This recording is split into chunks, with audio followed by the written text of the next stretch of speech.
자, 이 시간 우리 하나님께서 주신 말씀 함께 보도록 하겠습니다. 누가복음 17장 31절로 37절입니다. 우리 함께 말씀 보겠습니다. 누가복음 17장 31절부터 37절까지 말씀입니다. 다 찾으신 줄 알고 말씀 봉독하겠습니다.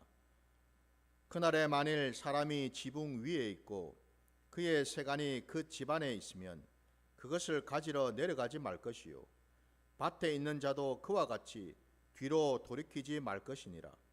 롯의 철을 기억하라. 무릇 자기 목숨을 보존하고자 하는 자는 잃을 것이요 잃는 자는 살리리라. 내가 너희에게 이르노니 그 밤에 둘이 한 자리에 누워 있음에 하나는 데려감을 얻고 하나는 버려둠을 당할 것이요 두 여자가 함께 맷돌을 갈고 있음에 하나는 데려감을 얻고 하나는 버려둠을 당할 것이니라. 그들이 대답하여 이르되 주여 어디에 오니이까? 이르시되 죽음이 있는 곳에는 독수리가 모이느니라 하시니라. 아멘. 자, 오늘 우리에게 주신 말씀을 가지고 재림신앙이라는 제목으로 말씀을 나누고자 합니다. 오늘 우리가 읽은 이 본문 말씀 전체에 걸쳐서 오늘 말씀의 제목처럼 그 재림의 때에 곧 주님이 오신 그때에 어떤 일들이 일어날지를 그 정확한 실상을 말씀을 통해서 우리에게 가르쳐주고 계십니다. 오늘 우리가 읽은 이 본문 첫 절인 31절 시작에 그날에라고 되어 있습니다. 그날이 무슨 날일까? 우리가 읽은 이 본문 바로 위에 30절을 보시면은 인자가 나타나는 날이라고 정확하게 말씀하고 있습니다. 그날은 다름이 아니라 인자가 나타나는 날, 인자가 이 땅 가운데 오시는 날. 오매불망 주님께서 이 땅에 초림의 주님으로 오셨고 그리고 십자가 구원 사역을 이루시고 부활하시고 그리고 하늘로 올라가셨다가 마침내 아버지 하나님께서 예비하신 그때 그날 우리 주님이 재림의 주님으로 다시 오신다라는 거죠. 하나님의 말씀은 반드시 성취되고 이루어지는 말씀인 줄 믿습니다. 그러면 당연히 그날도 반드시 오겠지요. 근데 여러분, 오늘 우리가 이 재림신앙을 나눌 때에 이것이 여러분 단순히 먼 미래에 언제 있을지 모르는 먼 미래에만 일어나는 신앙이 아니라 지금 이 순간에도 이 시간에도 우리에게는 바로 주님이 나타나시고 주님이 찾아오시고 주님이 오셔서 모든 것들을 심판하시고 행하시는 그 일들이 일어나게 되는 줄 믿습니다. 다시 말씀드리면 아까 우리가 여러분 예배 가운데에 우리 신앙을 고백하는 그 사도신경을 우리가 함께 했습니다. 그때에 그 사도신경의 내용 속에 뭐가 있었습니까? 재림의 주님이 오시는 것을 우리가 고백했죠. 그분이 오시면은 산자와 죽은 자를 심판하신다고 분명히 말씀하고 있죠. 그때 여러분 두 종류의 사람이 나오지 않습니까? 산자도 있고 죽은 자도 있단 말입니다. 여러분. 산자가 누구며 죽은 자는 누구일까? 그냥 단순히 여러분 우리가 죽어서 아니 먼 미래에 내가 살아있을 동안에 내가 주님을 재림의 주님을 내가 만날 수 있을까? 죽고 난 다음에나 그런 일이 오지 않을까? 그러면 여러분 그냥 죽은 자들을 위한 주님이겠죠. 죽은 자들을 심판하기 위해서 오실 주님이시겠죠. 근데 분명히 산자와 죽은 자라고 되어 있잖아요. 내가 지금 살아있는 동안에도, 내가 이 땅에서 육신을 입고 있는 이 동안에도 주님은 재림의 주님으로 우리 가운데 오셔서 나를 만나시고 때로는 내게 책망의 말씀을, 때로는 내게 회개의 말씀을, 때로는 내게 위로와 권면의 축복의 말씀을 우리가 듣는다면 우리의 신앙이 여러분 얼마나 달라질까? 우리의 신앙이 얼마나 건강해지고 우리의 신앙이 얼마나 더 성숙해지고 참신앙으로 나아갈 수 있을까? 저는 오늘 본문 말씀을 보면서 그 생각을 해봅니다. 그래서 부디 여러분들도 재림신앙 그러면은 흔히 지금까지 우리가 알고 있었던 것처럼 언제 올지도 모르는 그 주님을 막연히 그냥 기다리고 막연히 그냥 바라보고 고대하는 그런 게 아니라 여러분, 하나님의 시간은 우리의 시간과 다를 뿐더러 하나님의 때는 세상의 때, 물리적인 그런 시간과는 그때와는 다르다라는 거죠. 현재가 과거가 될 수 있고 과거가 현재가 될 수 있고 미래가 현재가 될 수 있는 바로 그 시간이 바로 하나님의 시간이요 하나님의 때인 줄 믿습니다. 그러면 재림의 때도 그와 같지 않을까요, 여러분? 바로 그 점에서 오늘 본문은 바로 지금 이때를 살아가는 우리에게 주시는 말씀인 줄 믿습니다. 오늘 우리가 읽은 이 본문 보면은 참 놀랍기도 하고 당황스럽기도 한 말씀을 하십니다. 그 실상을 주님이 오실 때에, 주님이 오신 그때에 어떤 일들이 이 땅에서 일어날지를 분명히 말씀하고 계시는데 거기에 다양한 비유를 통해서 다양한 사례를 통해서 우리에게 가르치고 계십니다. 왜 이렇게 많은 말씀을 이렇게 할애하면서까지 다양한 사례를 우리에게 알려주실까요? 그만큼 중요하고 그만큼 급박하다라는 거겠죠. 본문에 보면 여러분 사례의 내용은 다르지만은 그 의미는 똑같습니다. 그 형태가 똑같단 말이에요. 어떻게 똑같은가? 먼저 여러분 31절 말씀에 만일 사람이 지붕 위에 있고 그의 세간이 그 집 안에 있으면 그것을 가지러 내려가지 말 것이요 밭에 있는 자도 그와 같이 뒤로 돌이키지 말 것이니라 라고 되어 있습니다. 지붕 위에 있든 아니면 밭에서 일을 하고 있든 두 사람 다 공통적인 것이 뭔가? 지붕 위에 있는 사람은 그날에 지붕 위에 있으니까 아이고야 내가 빨리 쫓아 내려가서 집 안으로 들어가서 세간 살림 중에 중요한 것들 있는지 없는지 찾아보고 빨리 챙겨와야지. 밭에 있는 사람은 오늘 말씀해 보니까 그도 그와 같이 뒤로 돌이키지 말라고 말씀하고 있습니다. 내가 한 일, 밭에 뒤를 돌아보면서 뭘 하겠습니까, 여러분? 밭일을 하면서 내가 혹시 뭘 놔두고 오질 않았는지, 내가 이 한 일은 이런 저런 일을 했는데 혹시 뭐 빠진 건 없는지 그런 것들을 돌아보겠지요. 근데 말씀에는요, 지붕에 있는 사람은 지붕 위에 있는 그대로, 밭에 있는 사람도 뒤돌아보지 말고 하고 있는 일을 그대로 있으라고 말씀하셔요. 왜 이런 말씀을 하셨을까?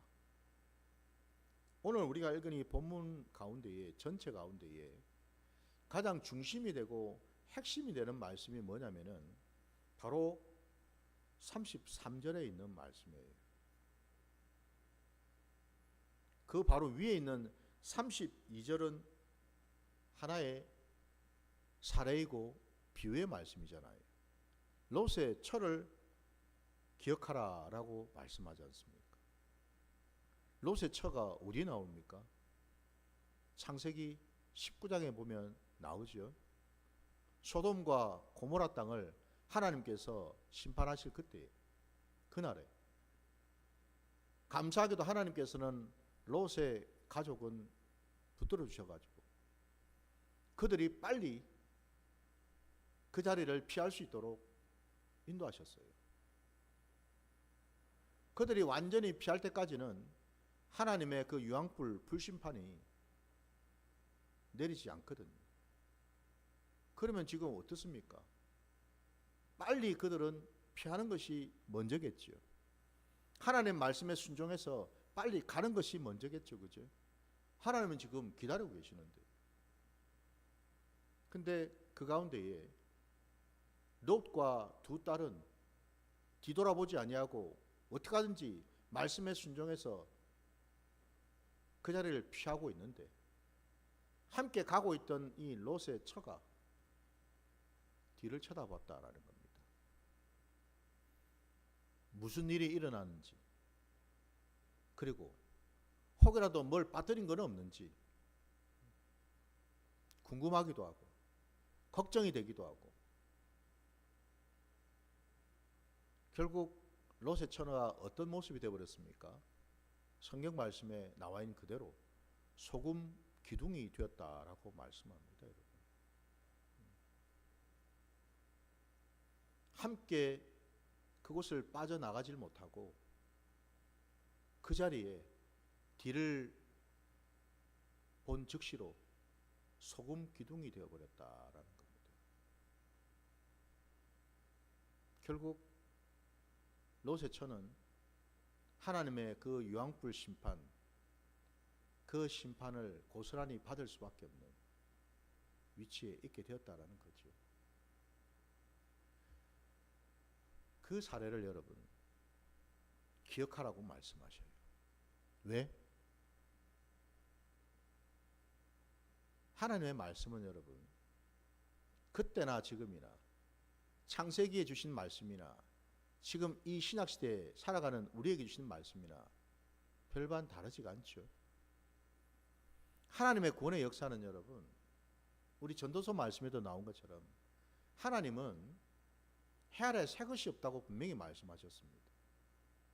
하나님이 이전 것을 지금에 쓰시고 지금의 것을 또 이후에도 쓰신다고 말씀하십니다.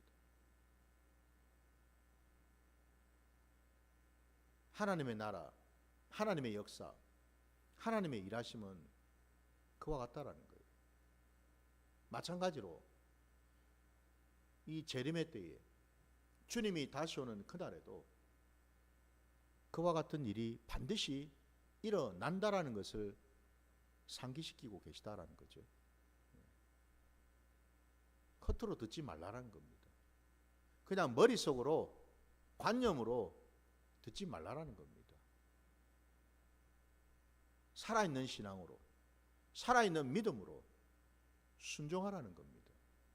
그냥 듣기만 하고 끝내는 자가 되지 말고 들으면 들은 즉시 순종할 수 있는 자가 되기를 주의 이름으로 축원합니다. 제레미야 신앙에서 여러분 가장 필요한 것이 첫 번째가 바로 이거라는 거예요.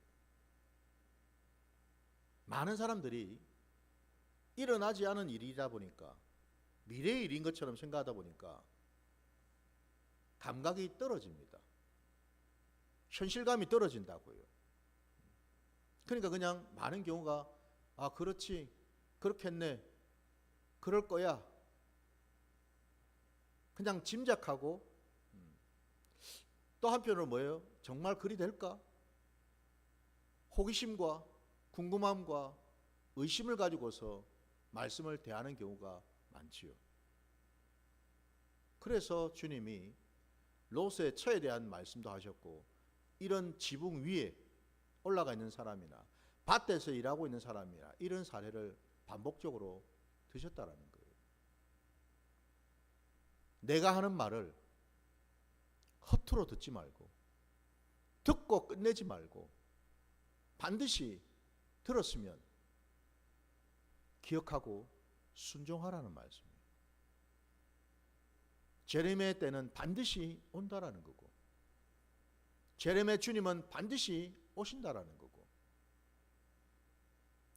그래서 여러분 재림 신앙에서 무엇보다 중요한 것은 현실감을 갖는 거예요.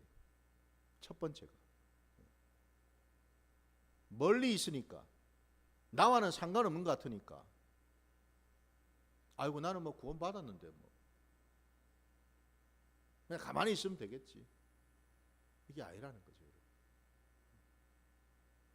여기 지금 지붕 위에 올라간 사람이나 밭일을 하고 있는 사람이나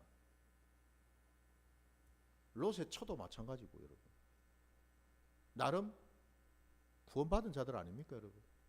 곧 하나님의 백성이 아니냐 이 말이에요 여러분. 근데도 하나님은 주님께서는 분명히 경고를 하고 계시다라는 겁니다. 왜? 하나님의 백성이라 하면서도 주님의 말씀을 듣고 따른다 하면서도 그렇지 않은 자들이 많기 때문에 그렇겠지요. 입술로만 아멘 할 뿐이지 삶의 자리에서는 순종하지 않은 자들이 많기 때문에 그렇겠지요. 그래서 여러분 먼저 이 말씀을 우리에게 하신 건데 아까 3절 말씀이 오늘 말씀 전체 핵심이라고 제가 말씀드렸죠. 무릇 자기 목숨을 보존하고자 하는 자는 잃을 것이요 잃는 자는 살리리라 말씀하십니다. 왜 이 말씀을 하실까? 자기 목숨을 보존하는 자는 누구이고 자기 목숨을 잃는 자는 또 누구일까?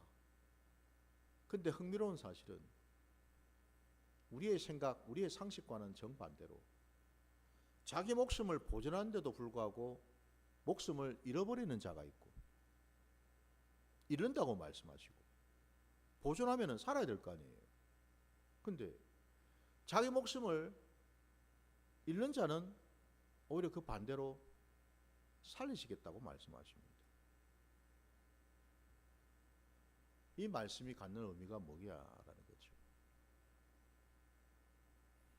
주님이 말씀하시는 자기 목숨을 보존하는 자는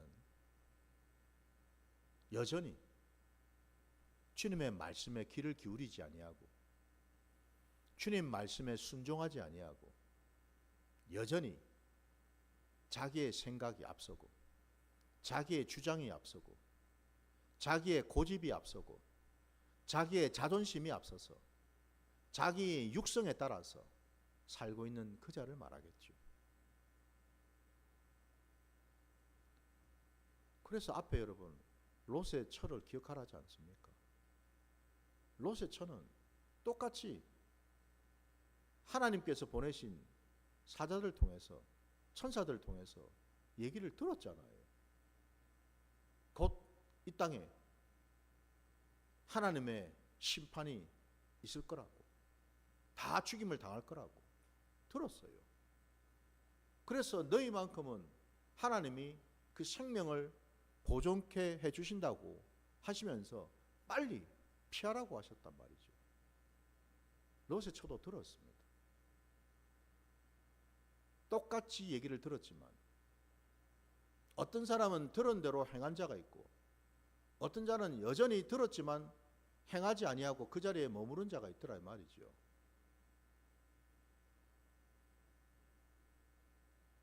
자기 생명을 자기 목숨을 보존하는 자가 바로 그와 같은 자지요. 왜? 그 사람은 자기 목숨이 자기 거라고 생각하기 때문에 그렇습니다. 내 목숨은 내 거, 이것도 내 거, 저것도 내 거, 내 거라고 주장하기 때문에 내 힘과 노력으로, 수고로 여전히 내 목숨을 나는 보존할 수 있을 거라고 착각하고 있다는 거죠. 오늘 우리가 읽은 본문 그 위에도 보면은 예수님께서 여러 비유의 말씀을 들지 않습니까, 여러분? 노아의 때 어찌 되었는지를, 롯의 때 어찌 되었는지를, 심판이 임박했음에도 불구하고 여전히 사람들은 자기 목숨을 보존하기 위해서 시집가고 장가가고 집 짓고 물건 사고 팔고 하면서 살았다라는 것 아닙니까? 자기 목숨 보존하기 위해서요. 여전히 자기 방식으로, 자기 뜻대로, 자기 계획대로 살았다라는 거잖아요. 근데 놀랍게도 그런 자들은 목숨을 잃을 것이다. 그러나 자기 목숨을 잃는 자들은 하나님께서 살리신다고 말씀합니다.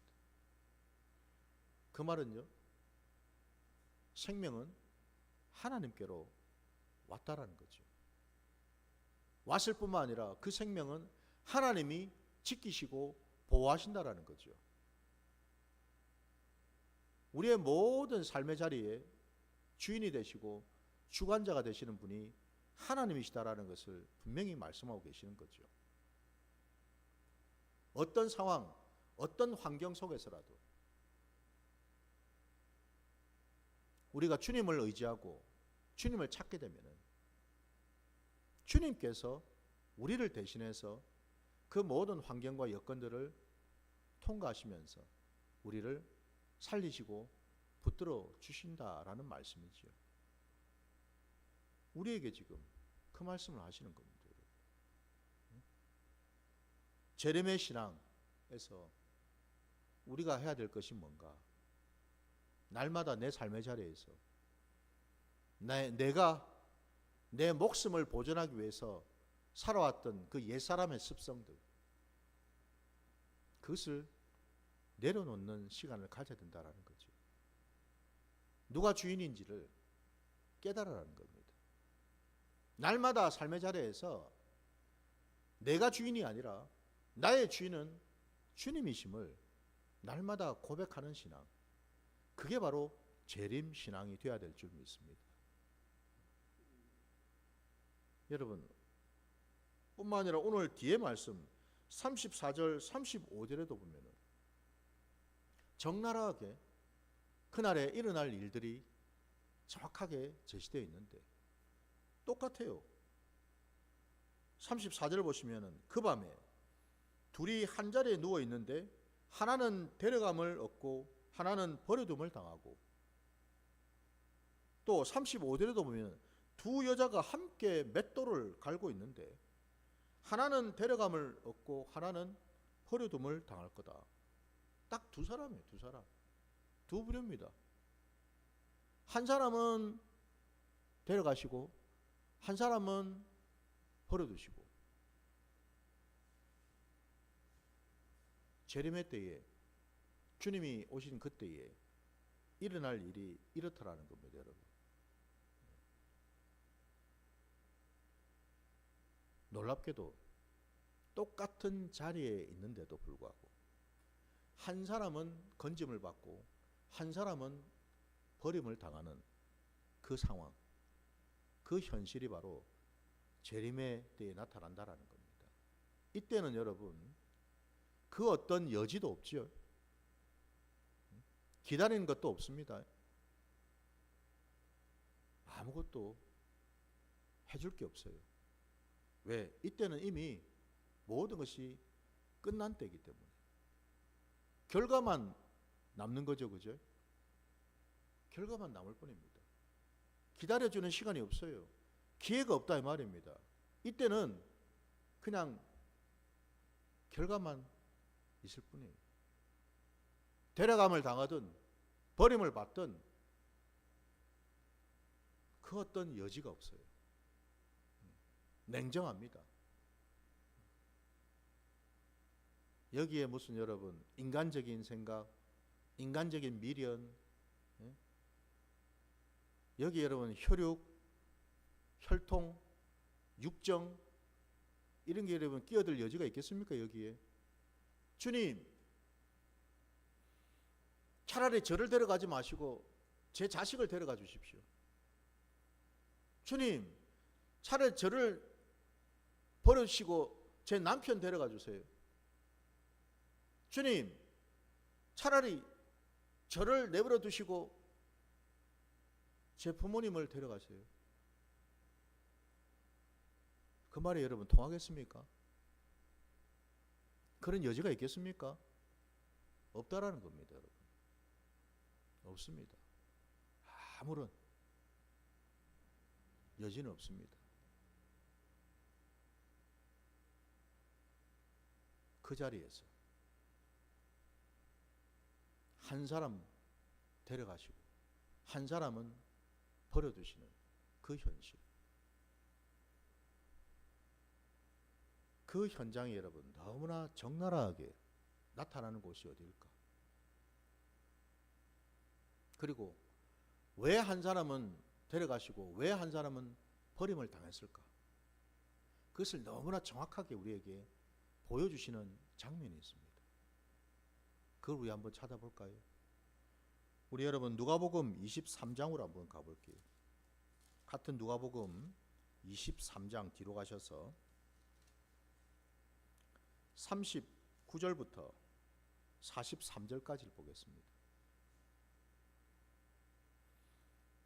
23장 39절부터 43절입니다.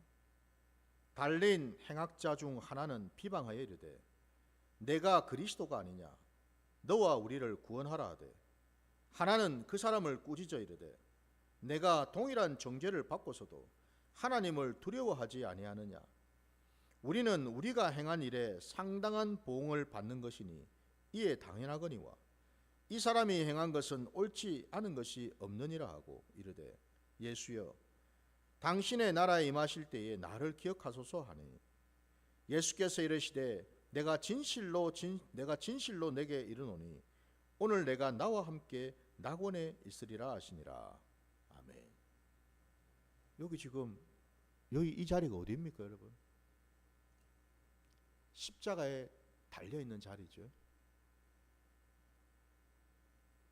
주님과 함께 좌우편에 두 강도가 함께 십자가에 달려 있었습니다. 그 가운데 한 행악자라고 되어 있어요. 한편에 있는 강도는 함께 달려있는 그 주님, 그 예수님을 인정하지를 않았습니다. 네가 진짜 그리스도가 맞느냐? 맞다면은 한번 보여줘봐라. 우리를 한번 구해줘봐라. 그러면 내가 믿어줄게. 여전히 자기 목숨을 보존하기 위해서 자기 생각으로, 자기 주장으로, 자기의 그 악한 육성으로 주님을 대하고 바라보고 있는데, 또 다른 한편에 있는 강도는 오히려 그리 말하는 그 강도를 책망하면서 분명히 얘기하죠. 우리는 우리의 지은 죄 때문에 이 형벌을 받지만은 저분은 그렇지 않다. 그렇지 않다는 게 뭔 말이겠어요? 그 강도는 알았다라는 거죠. 함께 달리 주님이 어떤 분인지를 어렴풋이 깨달았다라는 거죠. 그러니 오늘 그가 말하지 않습니까? 42절에 이르되 예수여 당신의 나라에 임하실 때 나를 기억하소서라고 말입니다. 당신의 나라 알고 있더라는 겁니다. 그 하나님의 나라, 그 나라를 보여주시고 가르쳐 주시고 그 나라 가운데 들어갈 수 있도록 허락해 줄 수 있는 유일한 분, 그분이 바로 자기와 함께 십자가에 달리신 그 예수님이라는 것을 그는 알았다라는 거죠. 주님이 그를 향해서 말씀하지 않습니까? 진실로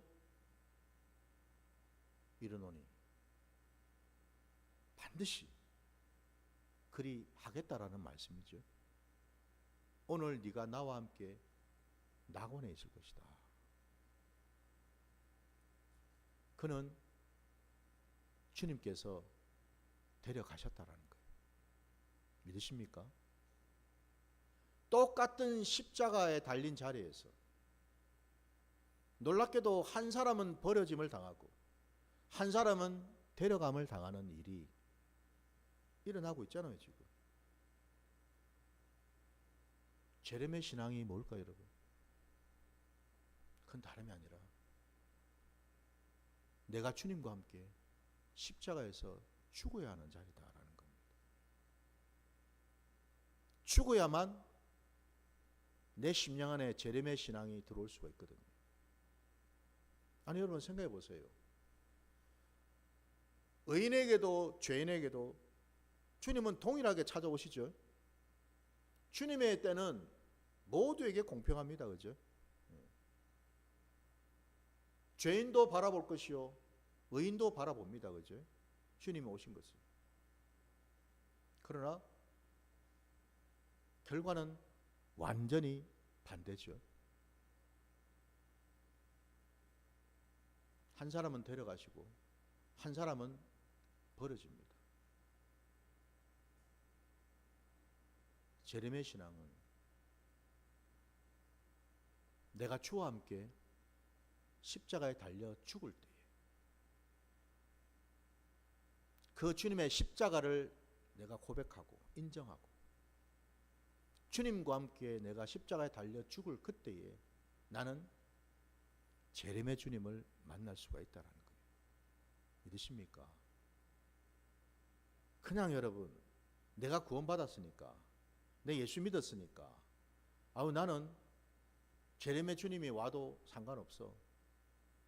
나는 당연히 구원받겠지. 데려가시겠지. 과연 그럴까요? 우리 말씀을 하나 더 찾아볼까요? 그러면 어디 보시냐면은 마태복음 13장으로 가보겠습니다. 마태복음 13장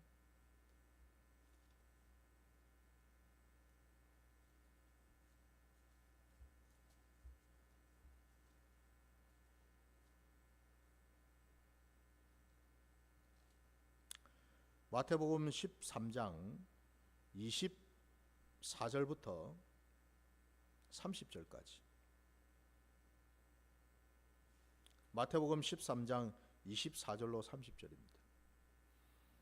예수께서 그들 앞에 또 비유를 들어 이르시되 천국은 좋은 씨를 제 밭에 뿌린 사람과 같으니 사람들이 잘 때 그 원수가 와서 곡식 가운데 가라지를 덧뿌리고 갔더니 싹이 나고 결실할 때 가라지도 보이거늘 집주인의 종들이 와서 말하되 주여 밭에 좋은 씨를 뿌리지 아니하였나이까? 그런데 가라지가 어디서 생겼나이까? 주인이 이르되 원수가 이렇게 하였구나. 종들이 말하되 그러면 우리가 가서 이것을 뽑기를 원하시나이까? 주인이 이르되 가만두라. 가라지를 뽑다가 곡식까지 뽑을까 염려하노라. 둘 다 추수 때까지 함께 자라게 두라. 추수 때에 내가 추수꾼들에게 말하기를 가라지는 먼저 거두어 불사르게 단으로 묶고 곡식은 모아 내 곡간에 넣으라 하리라. 아멘. 똑같은 밭에 놀랍게도 곡식만 있는 게 아니라 가라지도 있더라는 겁니다. 근데 주인은 추수 때까지 기다리라고 말씀하십니다. 그 추수 때가 언제일까요? 주님이 오시는 그날이죠. 주님이 오시는 때를 말합니다. 심판의 날. 그날에는 뒤의 말씀처럼 분명히 가라지와 곡식을 완전히 나누어서 가라지는 불사르도록 단으로 묶고 곡식은 곡간에다가 넣는다고 말씀하셔요. 이 의미 우리가 알지 않습니까, 여러분?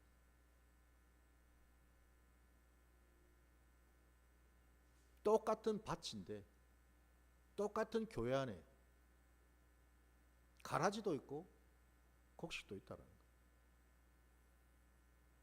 똑같은 내 심령 안에 가라지도 있고 곡식도 있더라는 겁니다.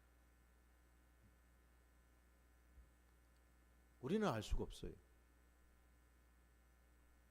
주님이 가르쳐 주시지 아니하면, 깨닫게 하시지 아니하면 우리는 알 수 없죠.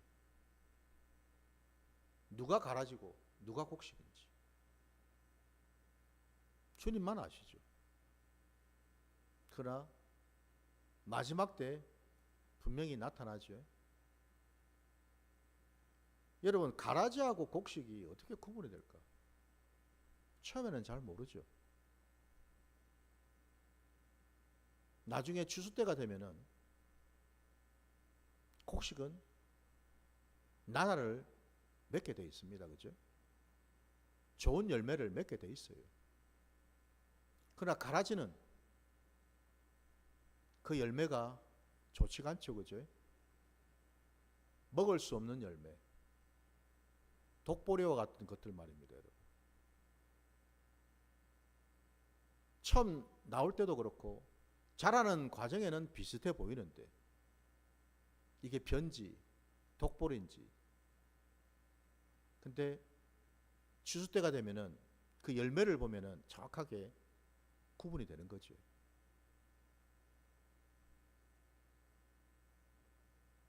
주님이 오시는 그때는요, 바로 추수 때거든요.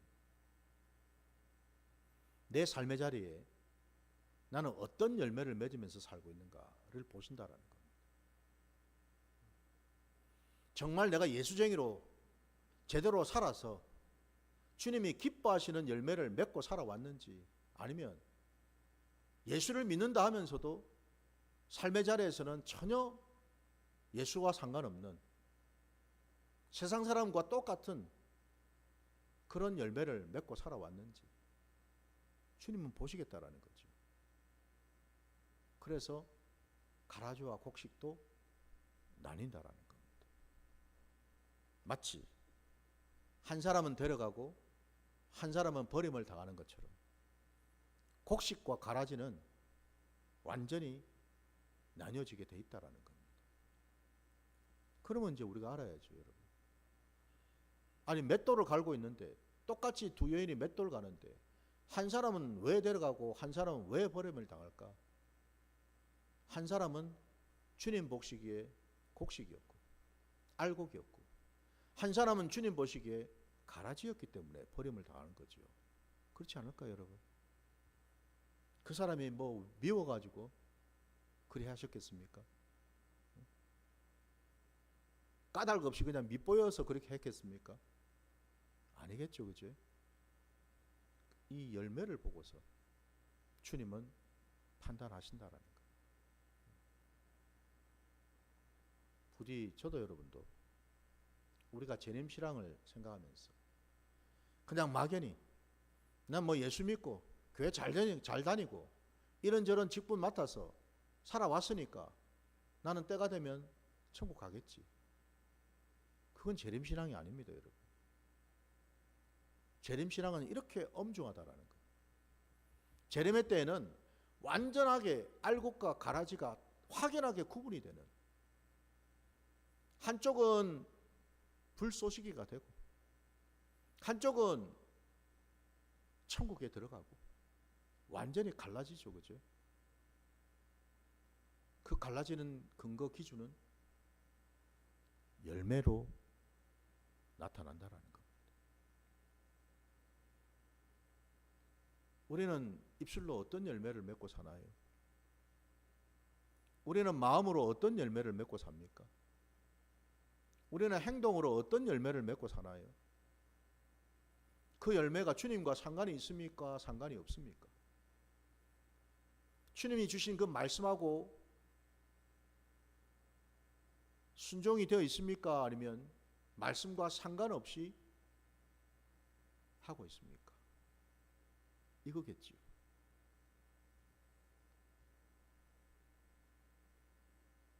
이게 여러분 재림의 신앙이라는 거죠. 재림의 신앙은 저와 여러분의 삶의 자리에 하나님이 기뻐하시는 그런 열매 맺기를 원하신다라는 겁니다. 그 열매를 들고서 우리는 주님 앞에 서게 되겠지요. 각자마다. 그때 주님께서 판단하실 줄 믿습니다.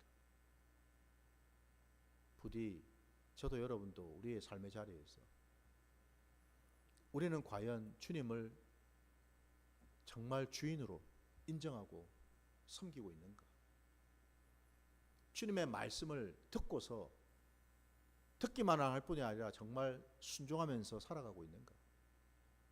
그리고 내 삶의 자리에서 나는 정말 주님이 원하시는 그런 성령의 열매들을 맺으면서 살고 있는가를 우리가 돌아보는 것이 바로 재림의 신앙인 줄 믿습니다. 바로 그 재림의 신앙, 오늘도 지금 온전히 이루어갈 수 있는 복된 자들이 되시기를 주의 이름으로 축원합니다. 자, 오늘 말씀 여기까지 드리고 우리 말씀 찬양 부르시면서 기도하는 시간을 갖도록 하겠습니다.